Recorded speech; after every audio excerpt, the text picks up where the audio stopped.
Good afternoon, everybody. Stephen Howson. This is the Sunday paper review. Today I've got the Sun and I've got the Times, the Sunday Times. No transfer talk in them really of note. It's mostly about the Euros, and I think this is just because there's been that much football to watch between the Euros and the Coppers. A lot of the journalists don't need to be just making clickbait stories left, right and centre, which is one of the worst things about having a transfer window. It really distills the bullshit down into just constant, doesn't it? So the first thing really that catches your eye is the Sun. Wayne Allen career at United.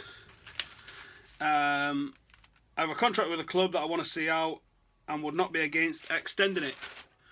But that's up to the club. Then he talks about that fact all players' games change. Look at Giggsy. What I can say is I will continue to develop and adapt my game over time, and with experience you see the game and experience the game differently, and that leads to different decisions. As I've said all along, I don't mind him playing in a withdrawn role. I think he's got a lot to offer in a withdrawn role. Can he play a 60-game season in a withdrawn role for Manchester United with the sort of energy and output that a Mourinho team would want us to have? That I'm not sure on. He's definitely not a number 9 no more. He's not been a number 9 for a couple of years. Far too often you would see Rooney winning the ball back. He's got the good characteristics of a midfielder. I think I wrote an article on him. I might have to dig that up actually, where I said all Rooney's attributes are ahead of him. He's got a decent range of passing. He's no Paul Scholes, but no one is. So he's got a decent range of passing. His long range shots are his best sort of shooting. He's got a natural tenacity and desire to be winning the ball, which is sort of at odds of what a forward does. He's unselfish as a player. So Wayne Rooney as a striker doesn't sort of, like, if you look at all the characteristics, he doesn't fit the mould of your Robin Van Persie style out and out greedy ass goal scorers. And that's not a slight at Robin Van Persie. That's what goal scorers need to do. Ruud van Nistelrooy would punch his own mum to score a goal, I'm sure. That's what you need out of your strikers. Wayne Rooney's been far too much of a team player for that, and I do like him in the withdrawn role. Yes, Ryan Giggs adapted his style of play, but he only moved inside, he didn't really move backwards. He might have a lot longer at the top, but I don't think he's looked after himself anywhere near the style Ryan Giggs has. So to compare him to Ryan Giggs is a little bit off, I think. I'm interested to see how he does over the tournament, because he's been great. I think probably England's most consistent player over the tournament so far, but we're only 2 games in. Let's see what happens once we get the next game, and then maybe the first knockout game out the way. If he's still in that role and he's still performing well, then yeah, there's an option there to be had for United going into next season. Jamie Vardy needs a bone graft after playing with a broken wrist for 9 months. That's why he had the thing on, I guess. What else was in here? Now, there is talk about the hooligans in here. There's that as well. That's quite a funny little point. If you can see that. The lion that Rooney's carrying. It's a little bit of a thing that the worst trainer has to end up taking that around, which I think is pretty good. I like that sort of stuff in teams. So that's interesting and good to see. There was another column in here that I wanted to read out. David Platt's got a decent column here talking about us making the last 8 and how far we can go. We could be a dark horse in this tournament, as we said, because we've got goal scorers in which we've seen. Oops, it's not the camera. We've got goal scorers in here which we know we've got goal scorers. That could take us far. I think we beat Slovakia tomorrow night. And then it's just interesting to see where we end up. We're probably going to progress past the second round, which then puts us in the quarterfinals. And then, a lucky game. We have beat the likes of France and Spain fairly recently. I think it was Spain. Definitely beat France. We beat Germany. So we've beaten some of the big dogs in this competition. Nobody's really setting the world alight. Wouldn't it be mad if we could escape into the semis? I think there's a fine line between England of what's going to constitute success and failure, and I think success would be a semi-final appearance. Failure would not be making the quarterfinals. I think people, if you hit the quarterfinals and then you lose to like an Italy or something, you go, or maybe you lose to Spain or Germany in the quarterfinals, you go, with a sensible head on it. There'll be people kicking off because people always kick off, but with a sensible look at it, you go, we're not that level of team, so that's fair enough. If you hit the semi-final, a little bit of luck, which probably due as an England side, you could be in the final, and that would be wild success. And then obviously, if you win it, that's unprecedented success. But I think it's going to be a fine line: quarter-final, semi-final. It'll depend on who we get in the quarter-final. If we reach the semi-final and we go out to a big team, you would assume it's only big teams left by the semi-final, not like Hungary or something like that. Because imagine we drew Hungary in the semi-final and lose, people are going to see that as a massive opportunity missed. So I think it's going to be a fine line between the quarters and the semis. If we go out in the second round or manage to not, I mean, it's basically impossible. But if we don't progress to the second round and we don't progress to the quarters, I think people will see their arse a little bit at that. Croatia are the next team to be threatened with expulsion after their fans kicking off. What is it with people? What the fuck is it with people? I'll get onto the Times actually, because the Times had a great part in it, and it's the back page of the sports section. Fight for football's future. As you can see there, you got Swedish and Irish fans all standing together, all enjoying the game together. Rugby has that, boxing and MMA and that has that, where people just stand together. I don't know where the tribalism in football comes from, where you feel the need to be fighting off the pitch as well as on the pitch. Why there's this whole aggressive and violent nature about supporting a team. Yes, the violent songs add to the atmosphere, and the passion and all the rest of it around that. And it's a fine line between having that passion and that sort of, it might boil over into violence, which makes an atmosphere, which makes going to Anfield so good, which makes all of those big games so tense. I mean, one of the best atmospheres I've witnessed at Old Trafford in recent years was the Roma game. And that was because it kicked off outside.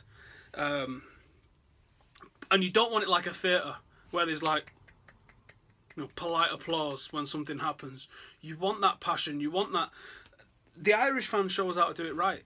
There's other sets of support that shows how to do it right as well. Where you can go, you can have a good time, and you can have a sing, but there doesn't need to be that brooding over into violence. I was listening to the Front Three podcast Friday night, early hours, Saturday morning, as I was coming home from London, and they had Rory from Chelsea Fans Channel on. And he was talking about, he's over in France watching England, and he was talking about how the English fan behaviour is antisocial behaviour. It's boozed up, it's shouting inappropriate things, it's throwing the occasional bottle.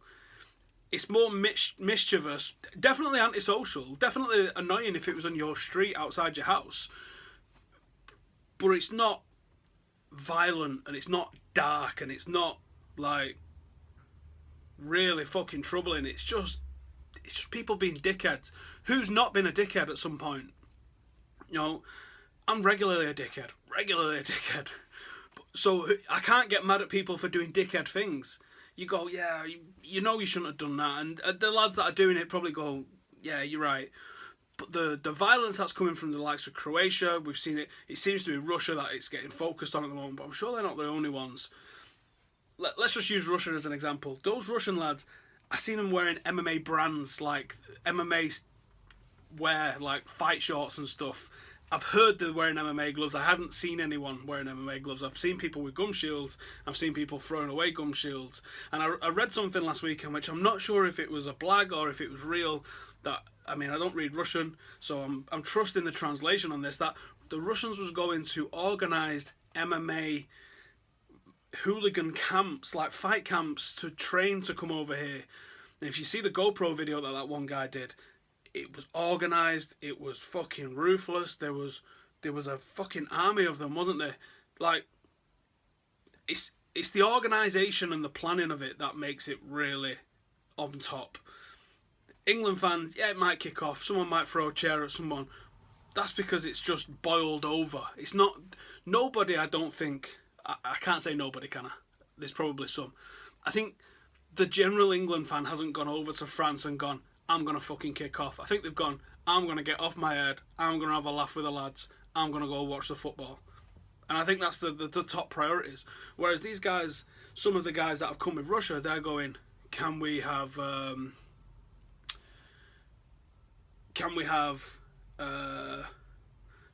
can we just like take over these things? Can we just smash people? Can we just? I can't get my head around it. I can't get my head around it at all. If you want to fight, go fight. I'm wearing my MMA latest t-shirt. Go do MMA. Go do MMA. Do it in a cage. You don't even have to fight on a show. You can go sparring in a gym. What is there to be gained by beating up a drunk guy who maybe don't even want it in a street? And you're not only risking people's health, you're risking your own imprisonment and your own freedom, because people die from getting hit in the street because they fall down, and you get hit with the fucking earth as it comes towards you. You bang your head on a curb, you bang your head on a bollard, something like that. I can't fucking wrap my head around it whatsoever. Let's read some of this article. So this is from David Walsh, chief sports writer of the Sunday Times. And he's saying, the fight for the football's future comes from within. There's a yearning for better behaviour, and it's coming from within. And I agree. The police have got a part to play in all of this. They are not helping the situation whatsoever. But the police couldn't have done anything apart from fucking locking everybody down when there's these gangs and hordes of Russians just looking to tear people to fucking pieces. They can probably do better with the more antisocial style of what we're seeing from England. That rowdy, spilling over into annoying territory that you see with the England fans. That can probably be policed properly and better. The way that they seem to be policing it is to be non-existent, no visible like fluorescence anywhere, and then they're just coming up on it with rubber bullets and tear gas. That's just fucking twatting an hornet's nest with a stick in it. That's not being sensible and intelligently policing it. That's literally just fucking winding everybody up. So there's that. Also in the Times, heavily, and every time he's broadsheets, isn't it the fucking size of them? There's a big part on the drugs, and it's got how he played the long game and won, and there's talk that the whole of the Russian Olympic team could be banned. And this has sort of been breaking for the last 2 years, the Russian doping scandal, where it was literally state-sponsored Russian doping that was just allowed to just leak throughout the whole of athletics in Russia. It's terrifying. And the whole of the Russian team is banned, or has it been lifted? No, the ban was upheld by the IAAF last week, so there should be no Russians at the Olympics, this is boiling over into football, and it needs to boil over into football. What's going on with Russia at the moment is fucking... They're just not playing by the rules, are they? They're really doing their own fucking thing, and luckily not seeming to get away with it. I almost wanted it to go off in the stadium the other night when they played Slovakia, because I was wanting to see UEFA act. I was wanting to see somebody out there. IOC's acted here. There's a lot of funky shit going on with Russia at the moment, and I really wanted to see the UEFA come down on them, because I'm going to go to the World Cup in 2018, I think. Because it doesn't bother me that. But there's a lot of people who probably should be bothered. You know, anyone coming from the African nations is not going to get treated well in Russia. There's a lot of things, the Russian police especially, that's all going to be... It's going to be an interesting time, isn't it? Let's face it. It was going to be a massively interesting time. There you go. Ban for the entire Russian team, not impossible. And that's talking about the Sochi Games. The Sochi Games conspiracy was key to the IOC decision. There's a lot in this. There really is a lot in this. I think it probably warrants me doing a whole video just again on what the Russian scandal has been and the drugs in Olympics, really. Now, obviously, I've been focusing on it on football quite a bit, but the Olympics is fucking dirty. It's unfortunate because the drug testers are grafting and they're trying to do what they can, but there's so many new techniques coming out all the time that you need. Basically, anyone who's a professional athlete needs to be getting piss tested and blood tested like every other week to make sure they're not doing anything. or they need to say, fuck it, do what you want. Because at the moment, people say, well, it separates those who have and those who can't. So, like, some of the poorer nations wouldn't be able to dope as heavily as the more wealthy nations. That's what's happening anyway. The poorer nations either aren't doing it, or they get caught doing it because they're doing it the cheap or the old or the rudimentary fashion, and those at the top are using the very best in technology to beat the drug testing and still fucking doing it anyway. Or they're using more advanced stuff, like supposedly testosterone is synthesized using yams, the vegetable yam, and you're able to trace, because yams aren't obviously not, yam isn't found in people's blood traditionally, so when they search for testosterone in people, they're testing for yam in their blood, or traces of whatever the carbon isotopes that yam gives off when they test blood. Now they're finding ways to synthesize it using animal blood. I think it's pig's blood, which means that there will be no trace of it, no trace of yam in your blood, which means that people will be doing testosterone, especially female athletes, completely untraceable. So that's obviously at the higher end, at the more technological end. So it's mad, innit? People get away with it because money matters in sports, and technology matters, and training, recovery, and some nations have got better physios. And the term performance enhancing drug is one I don't think should be used. It should just be illegal drugs, because whether you're taking, like the John Jones scandal with the UFC, like he was taking it out of competition. Because technically, out of competition is anywhere up to the day that you weigh in. That's out of competition. And you're only in competition for the 24 hours preceding and post of your fights. But he was in camp. And John Jones was doing coke in camp. How do we go, it's not a performance enhancer. Doesn't matter. It's an illegal narcotic. He shouldn't be allowed to take it. And it can be a performance enhancer because it's a stimulant, which means that he might have been using it to lose weight. Now, I wouldn't have thought John Jones was using it to lose weight. By all accounts, he was just fucking partying. But a lot of these stimulants, like we saw with Sacco, taking a fat burner, and people say it's a fat burner, it's not a performance-enhancing drug. Yes, it is. There's a million different ways that a stimulant, especially, think about it, a stimulant can help you perform. Whether that's outside of the 90 minutes or not, it might have been using it for recovery, it might have been taking it prior to doing exercise. You take it prior to exercise, you can exercise for longer, you get better benefits from it. So it doesn't necessarily mean that it's just because whatever happens on the day of the game, all the benefits can be reaped prior to the game and used in the game. Performance enhancing is mad because sleep's a performance enhancer. So at what point does sleep become performance enhancing, and where does that become illegal? Taking protein shakes and creatine, that's performance enhancing. Not everybody could maybe afford to do that if you want to level the playing field. So I don't like the term performance enhancing. I think you should just say it's illegal. Can't fucking do it. When I was playing rugby, one of the things that was illegal was Benadryl, the cough medicine, because it contains trace amounts of nandrolone. There's also one of the Vicks inhalers. Loads of lads used to use that when I was an amateur, to clear your throat and clear your nose and everything so you can breathe better before you go out and play. Once you become professional, you're not allowed to use that because there's something in that. I can't remember what it is. Sudafed as well. Sudafed's a performance enhancing drug that's illegal to be taken when you're an athlete. I'll take Sudafed if I'm going to the gym or something like that because it opens the airways, but whatever ingredient is in there is an illegal stimulant, and the way it opens your airways isn't allowed if you're a professional athlete. That's one of the banned Olympic substances. So it's crazy, innit? So I'm going to wrap it up there. Basically just talked about drugs again, haven't we? Tomorrow morning I'm uploading a daily vlog, which is from today at 8 AM. I'm going to give it a go for about a week and see what sort of response it gets, what sort of reaction it gets.